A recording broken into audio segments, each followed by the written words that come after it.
Supriya Sarvankar, a very bubbly girl who has a beautiful smile, and she's going to share something very wise. A little about her, that I found her life story so inspiring. She started from a medical career, worked in hospitals with doctors, and then slided into another career which would support her family and help her balance her work life better. So let's hear from her, from the horse's mouth, कि उसमें क्या राज है, what is the magic of being successful. So over to you, Supriya. Excellent morning. Thank you so much. आज मुझे आपने मेरा experience share करने के लिए अपॉर्चुनिटी दी, इसलिए थैंक यू E-Learn ग्रुप.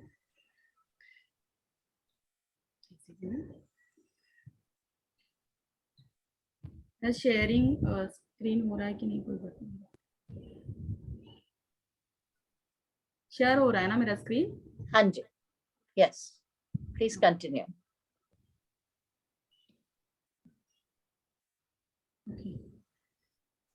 आज का मेरा टॉपिक है इम्पोर्टेंस ऑफ फाइनेंशियल प्लानिंग.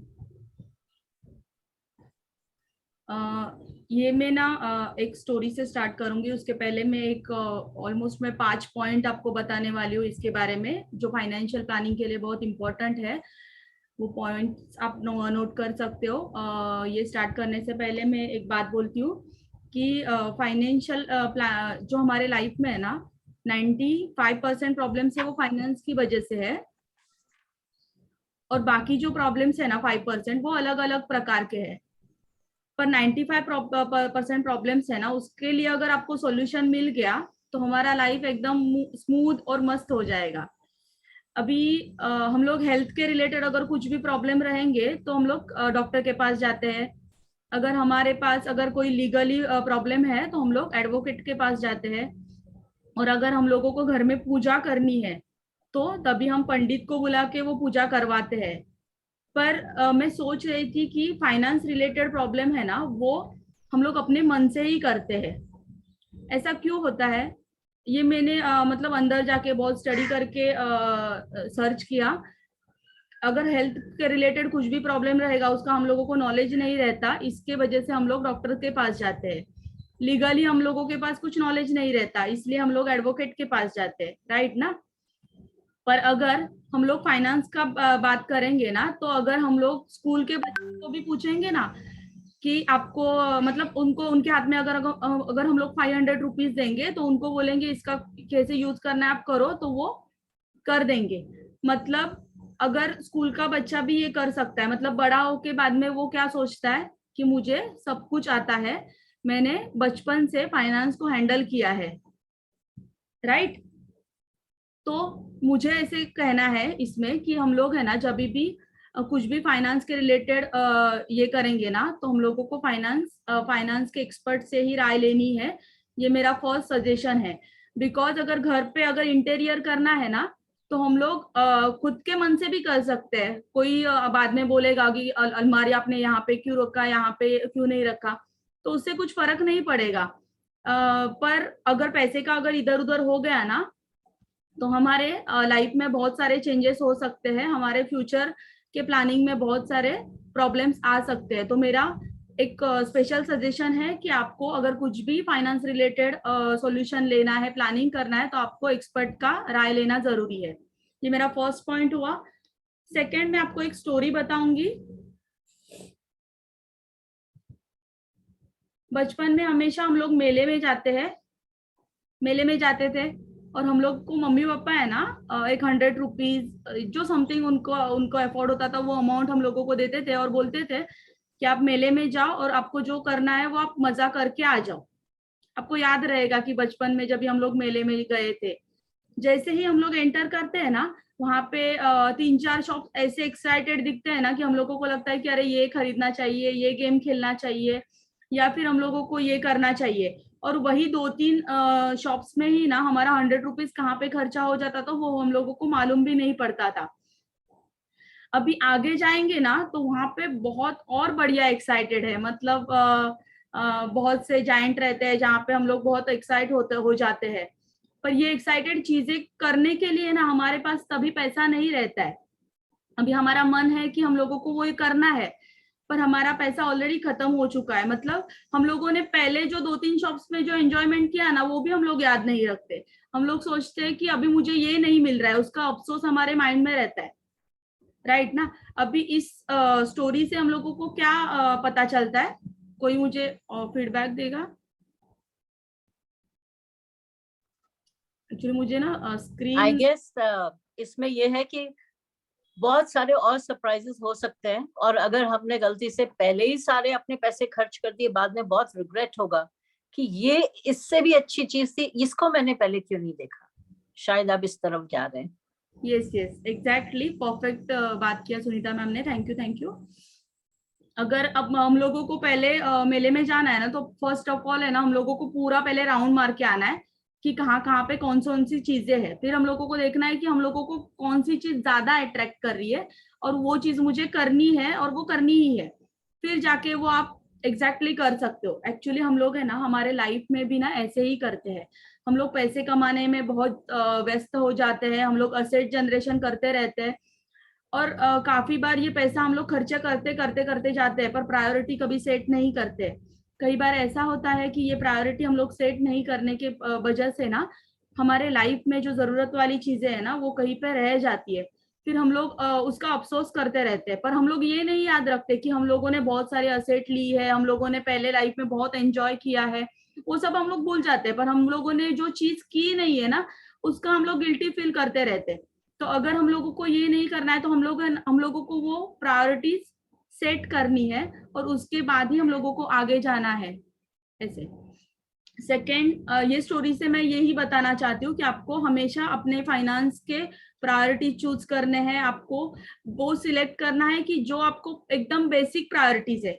मतलब हमारे लाइफ में ना 3 चीजें हैं, मतलब हमारे बच्चों के एजुकेशन आएंगे, उनके मैरिजेस आएंगे, हमारा रिटायरमेंट आएगा। ये 3 चीजें है ना जो हम लोगों को कंफर्म करना है, मतलब जो एकदम नेसेसरी है। उसके बाद हम लोग हमेशा बाकी चीजें करते रह सकते हैं, जो एक्सेस मनी है वो हम लोग इन्वेस्ट करते रह सकते हैं।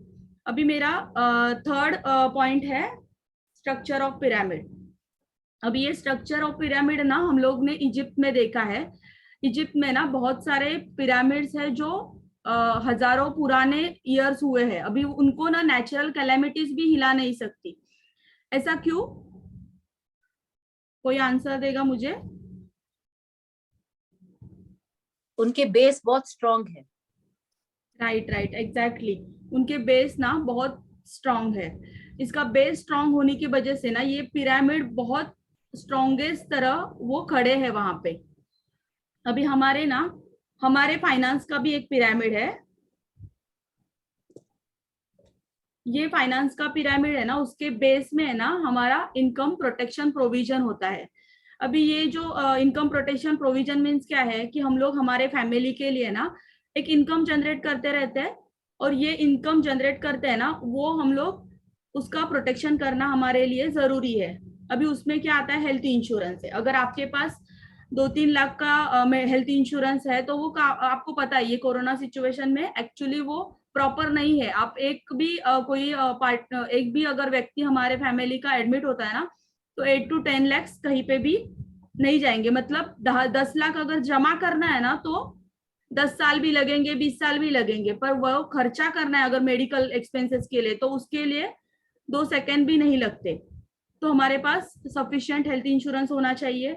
उसके बाद सेकेंड है पर्सनल एक्सीडेंट पॉलिसी। अभी ये पर्सनल एक्सीडेंट जो पॉलिसी है ना उसका कैसे है कि हम लोग है ना कभी कभी एक्सीडेंट के वजह से भी हमारा इनकम स्टॉप हो सकता है या हमारे इनकम पे उसका असर हो सकता है। अगर किसी दूसरे की गलती से भी एक्सीडेंट हुआ ना, सॉरी कट कट कट, तो भी नुकसान हमारे फैमिली का ही होगा। तो हम लोगों को इसके लिए ना पर्सनल एक्सीडेंट पॉलिसी भी सफिशिएंट लेना जरूरी है। थर्ड पॉइंट है इसमें क्रिटिकल इलनेस कवर। कभी ये क्रिटिकल इलनेस हमारे घर पे आ गया तो वहां पे बहुत बड़ा मेजर एक्सपेंसेस आएगा, और ये बड़ा जो मेजर एक्सपेंसेस है ना, उसका हम लोगों को प्रिपरेशन करके रखना चाहिए पहले ही। और उसके दौरान भी हमारा टेम्पररी इनकम लॉस भी होता है, तो उसका भी हम लोगों को प्रोविजन करना चाहिए। मीन्स हम लोगों को क्रिटिकल इलनेस राइडर भी हमारे पॉकेट में होना चाहिए। फोर्थ ऑप्शन है इसमें सैलरी प्रोटेक्शन।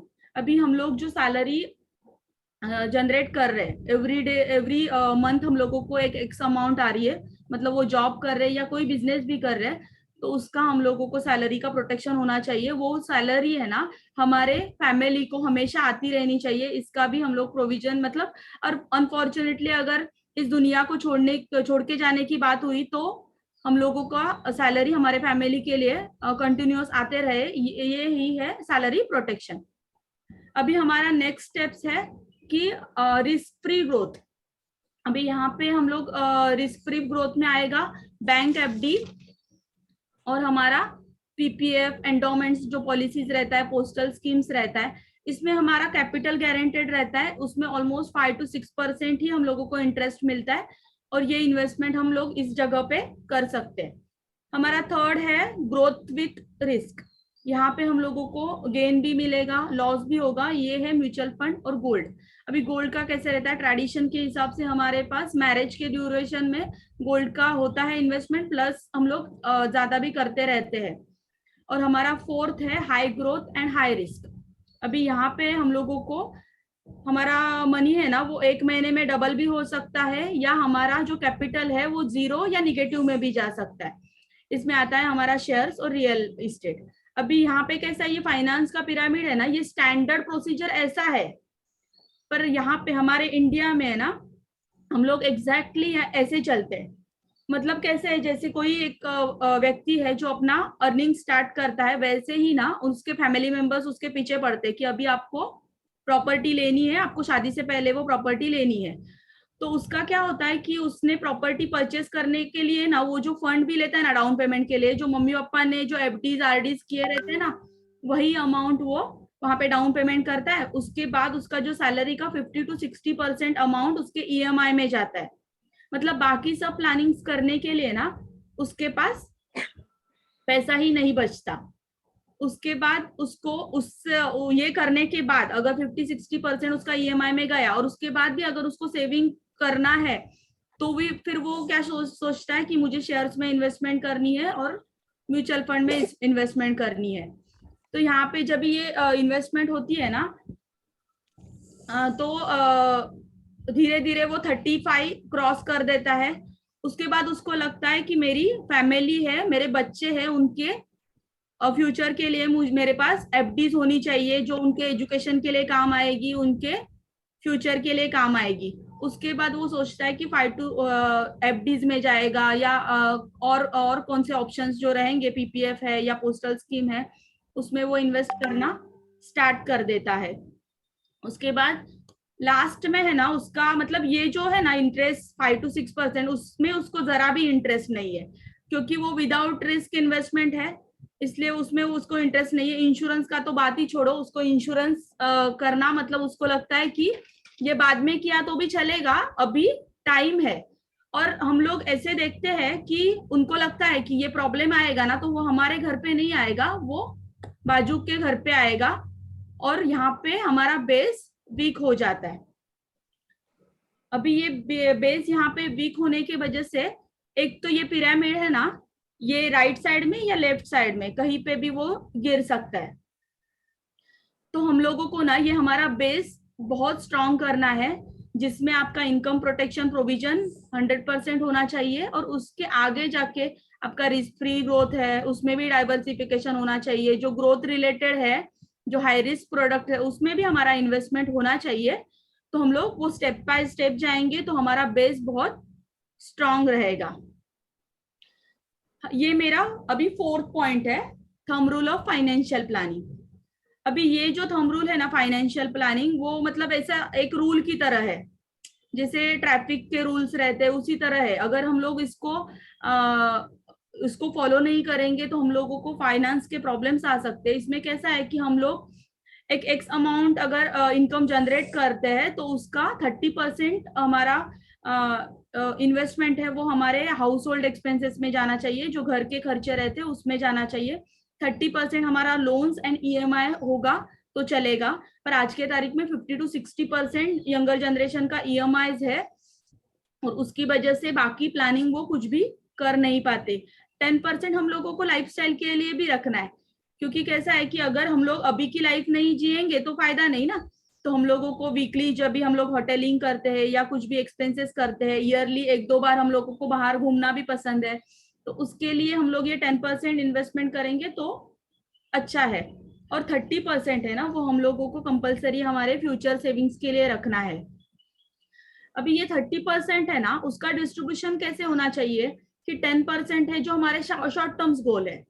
अभी मैंने बोला कि आपको साल में 2 बार अगर हॉलीडेज करना है, लॉन्ग टूर करना है, तो वो हम लोग 10% में कर सकते हैं। उसके बाद हाउस रिनोवेशन करना है, बाइक लेना है, कार लेना है, तो वो हम लोग प्री प्लान कर सकते हैं। मतलब 5 years एंड बिलो का जो प्लानिंग से वो 10% में आ सकता है। सेकेंड हमारा 20% लॉन्ग टर्म गोल्स है। अभी ये लॉन्ग टर्म गोल्स में आएगा हमारे बच्चों के एजुकेशन आएंगे, उनके मैरिजेस आएंगे और हमारे रिटायरमेंट प्लानिंग आएगी।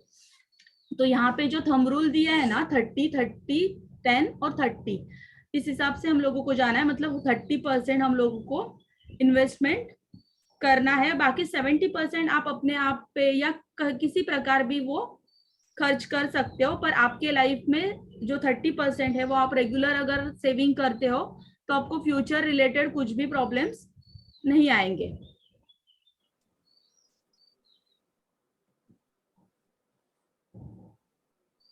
सॉरी। अभी मतलब हमारे इंडिया में ना अगर 100 लोग रिटायर होते हैं ना, तो वहां पे सिचुएशन कैसा है कि 63% है जो लोग दूसरे पे डिपेंड है, 27% है जो एक्सपायर्ड होते हैं क्योंकि उनके पास है ना खुद के खर्चे के लिए 1-8 लाख रुपया नहीं है जो उससे वो ट्रीटमेंट ले सके। 5% लोग हैं जो वर्किंग है। आप कहीं पे वॉचमैन देखोगे, कुरियर बॉयज देखोगे जो 60+ रहते हैं, वो वर्किंग है। क्यों वर्किंग है? क्योंकि उनके लाइफस्टाइल उनका जो जीने के लिए जो पैसा लगेगा उसके लिए उनको काम करते रहना पड़ता है। 4% है वो इंडिपेंडेंट है। आज के तारीख में ये सब गवर्नमेंट सर्वेंट है। इन्फ्लेशन के अनुसार उनका ये नहीं है, इनकम जो आ रहा है वो नहीं है पेंशन, पर एटलीस्ट वो खुद का जीवन व्यतीत कर सकते हैं, इतना इनकम उनके पास आ रहा है। और 1% लोग हैं जो रिच क्लास है, मतलब वेल्दी है। टाटा, बिरला, अंबानी आज भी वो अगर बैठ गए ना तो 7 पीढ़ियां उनकी बैठ के खा सकती है, इतना पैसा है उनके पास।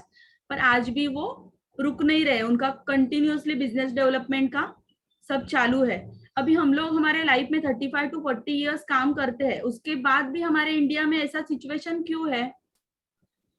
मेजोरिटी 64% लोग 63% लोग आज भी डिपेंडेंट है। उनको अपने लाइफ में जीने के लिए जो चाहिए ना वो उनके पास अवेलेबल नहीं है, तो वो बच्चों पे डिपेंड है, सोसाइटी पे या किसी पे भी, अनाथ आश्रम में है। ये सिचुएशन आज है। अभी ये क्यों है? इसके लिए ना 5 रीजंस है हमारे पास। अभी ये 5 रीजंस है ना, उसमें ये 63%, मतलब हम लोग सोचते कि ये 63% लोग है ना जो खड्डे में गिरने वाले हैं। अभी ये ऐसे क्यों होता है? उसके 5 रीजंस मैं बताती हूँ आपको। ये मेरा 5th पॉइंट है, lack of people to guide about the importance of retirement planning. मतलब 60 के बाद का जो जर्नी है ना उसके बारे में कोई बात नहीं करता है। आजकल बहुत कम लोग हैं जो 60 के बाद का प्लानिंग करने का बात करते हैं। सेकेंड थिंग है, there are many more responsibility between age 25 to 60 and people give last priority to themselves. मतलब 25 to 60 एज में इतनी सारी रिस्पॉन्सिबिलिटी आ जाती है ना कि लोगों को है ना खुद के बारे में सोचना है अगर, तो उनको उसका ये नहीं है, प्रायोरिटी नहीं देते, मतलब खुद का नहीं सोचना है। अभी आपको मैं एक बात बताऊंगी, अगर आप आपके मम्मी पापा को पूछो कि आप उन्होंने लाइफ टाइम क्या किया, तो वो क्या बोलेंगे कि सबसे पहले उन्होंने किसका सोचा? हमारे बारे में सोचा, बच्चों के बारे में सोचा। अभी आपका ही एग्जांपल ले लो ना कि अगर मैंने मतलब किसी ने अगर बोला कि आपको खुद को प्रायोरिटी देनी है या आपको बच्चे के कुछ भी करना है बच्चे के रिलेटेड तो उसको प्रायोरिटी देनी है, तो हम लोग क्या चूज करेंगे? बच्चे के लिए कुछ भी करना है ना तो हम लोग रेडी रहते हैं, पर खुद के लिए अगर कुछ करना है ना तो हम लोग काफी टाइम पीछे हट जाते हैं। थर्ड पॉइंट है एवरीबॉडीज नेचर इज डिफरेंट। अभी कैसा है कि हमारे यहाँ पे ना बहुत सारे लोग मिलते हैं हम लोगों को, पर सबका नेचर है ना वो डिफरेंट डिफरेंट रहता है। मतलब सब लोग क्या बोलते हैं, कोई ऐसे भी बोलते हैं कि 60 साल के बाद कोई जिंदा रहेगा कि नहीं वो भी पता नहीं है ना। पर जो लोग ये बोलते हैं ना आज वो जिंदा है और उनके पास आज भी पैसा नहीं है, तो उन्होंने कुछ भी अपने लाइफ में प्रोविजन नहीं किया। उन्होंने जितना टाइम था उनको लगता था कि जो टाइम है हमारे हाथ में वो हम लोग एंजॉय करते रहेंगे, और वो लोग अभी भी दूसरे पे डिपेंड है। Always postpone planning waiting for favourable time and money which rarely happens. अभी हम लोग है ना काफी टाइम है ना पोस्टपोन करते प्लानिंग। हम लोग सोचते हैं कि फेवरेबल टाइम हमारे लाइफ में आएगा और हमारे पास पैसा भी बहुत सारा आएगा। अभी उनको प्रॉब्लम है, प्रॉब्लम क्या है कि पैसे का प्रॉब्लम है, आज मेरे पास पैसा नहीं है। सेकंड उनको प्रॉब्लम क्या है कि मेरे पास आज टाइम ही नहीं है समझने के लिए। अभी इसका मेन रीजन क्या होता है, प्रॉब्लम क्या होता है कि लोग पोस्टपोन करते रहते हैं, और 99% जो लोग पोस्टपोन करते हैं ना उनके लाइफ में कुछ प्लानिंग होता नहीं है। अभी मराठी में एक कहावत है, नंतर म्हटले की अंतर पड़तो। मतलब हम लोग कुछ भी चीज पोस्टपोन करते हैं ना वो लाइफ में हमारे रह जाती है। आप भी ना अपने बारे में एक बार ये देखो, सोच के देखो कि बिफोर बहुत सारी चीजें रहेगी, बुक एक हाथ बुक पढ़ना है या एक हाथ मूवी देखना है, वो मूवी देखना है ऐसे बात करते करते वो मूवी भी निकल जाता है। मतलब काफी चीजें है ना पोस्टपोन में, 99% चीजें पोस्टपोनिंग में रह जाती है।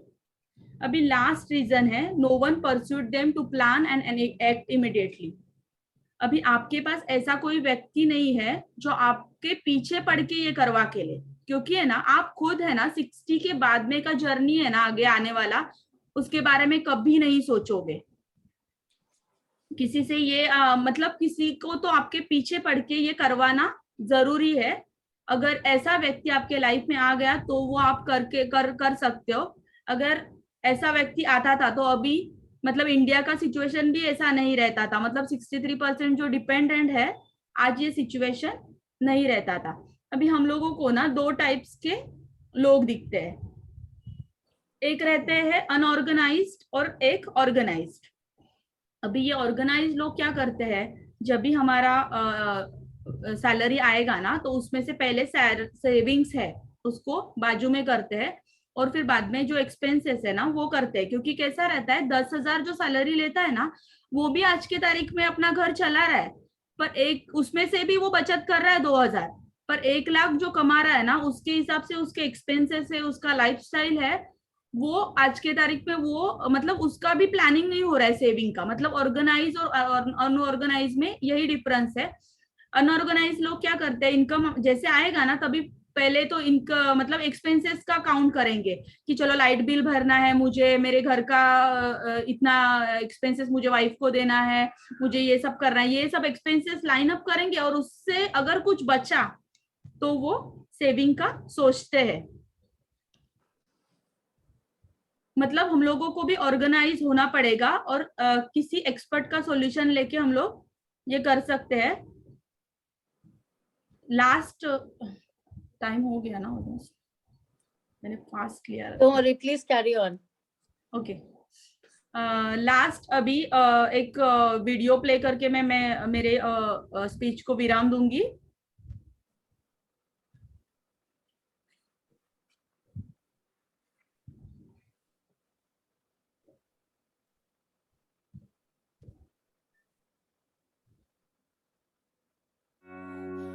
इन हाथों ने हमें चलना सिखाया।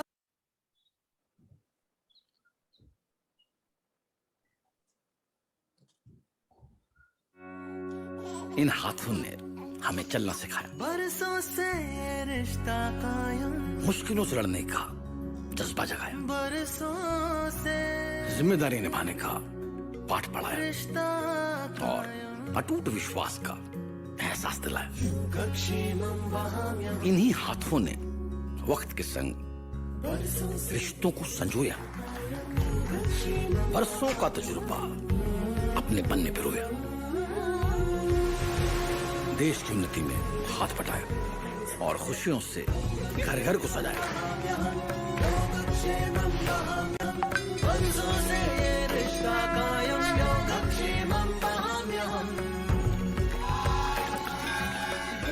ये सुनहरा सफर है।